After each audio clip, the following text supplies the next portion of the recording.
नमस्कार दोस्तों, स्वागत है सभी का आपके YouTube channel little scholar India में। दोस्तों फाइनली जिसका आप लोगों को था इंतज़ार और जिसका आप लोगों के लिए था जिया बेकरार। जी हाँ मेरे प्यारे दोस्तों, एसएसटी का टॉप 5 वो सब्जेक्टिव क्वेश्चन में लेके आ गया हूँ विथ आंसर, जो कि आपका एग्ज़ाम में 100 नहीं बाबू, 100 नहीं 200% पूछा जाएगा ही जाएगा। 200% आपके एग्जाम में पूछा जाएगा ही जाएगा, क्योंकि एग्जामिनर का सीबीएसई का ये फेवरेट होता है ये पांचों क्वेश्चन। तो मैं आपको समझा भी दूंगा और आपको आंसर भी बता जाऊंगा, ठीक है। तो अगर आप चैनल पर पहली बार आए हैं तो हमें भी थोड़ा सपोर्ट कर लो यार। 2 सब्सक्राइबर लेके मैं आप लोगों के लिए इतना कॉन्फिडेंट से वीडियो बना रहा हूँ, तो मतलब कब तक सपोर्ट करोगे यार। वीडियो देखते हो, लाइक नहीं करते हो, शेयर नहीं करते हो, बस खाली देखने से चलेगा। चलो उम्मीद करता हूँ इस वीडियो में सब्सक्राइब करोगे। अब देखो पहला क्वेश्चन क्या कुछ पूछ रहा है कि what was the Rowlatt act and why Indians opposite. तो रॉलेट एक्ट क्या था? देखो रॉलेट एक्ट जो था वो 1990 में ब्रिटिशर्स के द्वारा, ब्रिटिश गवर्नमेंट के द्वारा क्या किया गया था, शुरू किया गया था। जिसके तहत कहना था कि ब्रिटिशर्स जो है किसी भी लीडर को, किसी भी लॉयर को बिना किसी अपील, बिना किसी दलील और बिना किसी उसको उसका जुर्म दिखाए ही उसको क्या कर ले, एक प्रकार से जेल में डाल दे, ठीक है। एक प्रकार से हाउस अरेस्ट कर ले या जेल में डाल दे ना। यही था रॉलेट एक्ट्स का कानून और ये बहुत ही खतरनाक कानून था और इसे जनता ने बहुत ज़्यादा विरोध किया। डेट याद रखना 1990 में, ठीक है। डेट हमेशा मोस्ट इंपॉर्टेंट होता है 1990। वही क्वेश्चन नंबर 2 देखो क्या कुछ पूछ रहा है, why did women participate in large number in the civil disobedient movement. मतलब बहुत बड़े पैमाने पे औरत जो है वो सिविल डिसओबीडियंट मूवमेंट में पार्टिसिपेट मतलब भाग लिए थे। क्यों? क्योंकि women considered several natural duties and were inspired by Gandhi ji. वे लोग गांधी जी से बहुत ज़्यादा इंस्पायर्ड थे, बहुत ज़्यादा प्रभावित थे और उनका कहना था कि हम लोग किसी मर्दों से कम है का, हमरा छोड़ी किसी छोरों से कम है का। तो इसीलिए उन लोगों ने क्या किया, बहुत बड़े पैमाने पे गांधी जी का साथ दिया और सिविल डिसओबीडियंट मूवमेंट पे बहुत ज़्यादा योगदान दिया, ठीक है। अब दूसरा क्वेश्चन तो हो गया, अब आते हैं तीसरा क्वेश्चन की तरफ। अब तीसरा क्वेश्चन सिविक्स से पूछ रहा है।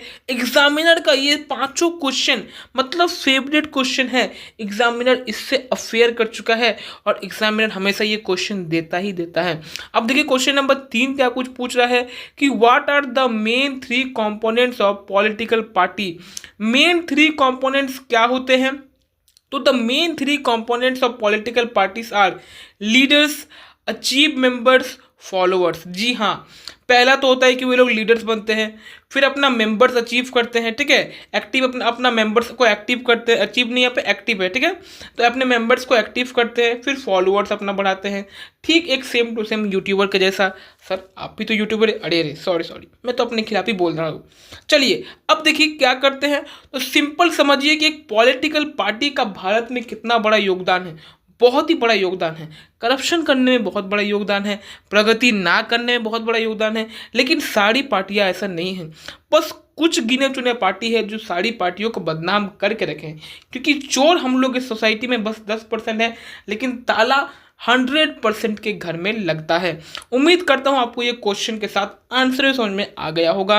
अब देखिए क्वेश्चन नंबर 4 क्या कुछ पूछ रहा है। क्वेश्चन नंबर 4 बहुत ही इंपॉर्टेंट है। How is federalism practised in India, ठीक है। तो यहाँ पर फेडरलिज्म मतलब क्या होता है? तो फेडरलिज्म मतलब होता है पंचायती राज म्यूनसिपालिटीज, ठीक है, जो आपका लोकल गवर्नमेंट के अंतर्गत आती है। यूनियन स्टेट, देखिए पहले तो आप समझिए कि ये एक घर है। इस घर में 3 भाई रहते हैं, ठीक है। इस घर में ये एक मैं सुंदर सा घर बना देता हूँ, ठीक है। और इस घर में मैं एक कमरा बना देता हूँ, 3 कमरा।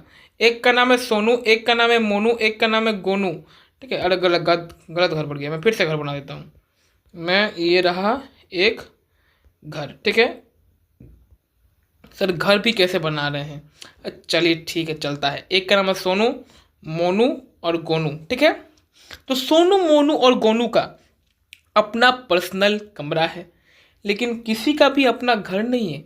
सोनू का भी अपना घर नहीं है, मोनू का भी अपना घर नहीं है, गोनू का भी अपना घर नहीं है।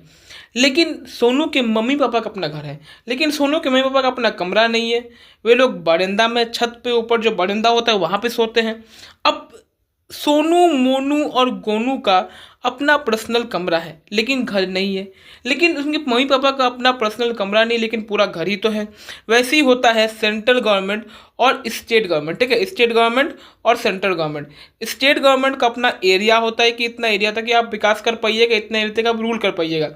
लेकिन सेंट्रल गवर्नमेंट का पूरा देश होता है कि इस स्टेट गवर्नमेंट में मेरा अंडर काम करेगा, ये भी मेरा अंडर काम करेगा, ये भी मेरा अंडर काम करेगा, ठीक है। अब देखते हैं प्रश्न नंबर 5 यानी क्वेश्चन नंबर 5, जो कि इकोनॉमिक्स से आता है, ठीक है।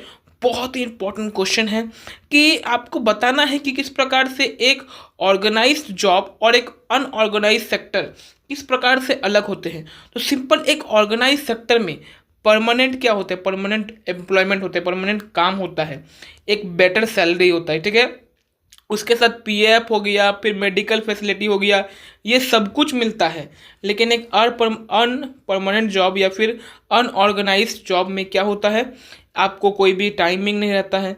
जॉब से कब आपको निकाला जा सकता है ये कोई बता नहीं सकता है, ठीक है। उसमें आपको कोई भी पीएफ वगैरह प्रोवाइड अधिकतम कंपनियां नहीं करती है, लेकिन एक से एक प्राइवेट कंपनियां भी हैं जो पीएफ मेडिकल वगैरह फैसिलिटी देती है, लाइक ए गवर्नमेंट, ठीक है। तो यहाँ पर आपका ये डिफरेंस बताना है। उम्मीद करता हूँ आपको ये सारे क्वेश्चन समझ में आए होंगे। अगर नहीं आए हैं तो कमेंट बॉक्स खुला है, फटाफट से हमको कमेंट कीजिए कि सर ये क्वेश्चन एक बार रिपीट कर दीजिए, मैं फिर से वीडियो बनाकर रिपोर्ट कर दूंगा। मिलता है आपसे किसी नेक्स्ट वीडियो के लिए। बाय बाय, टाटा, जय हिंद, जय भारत।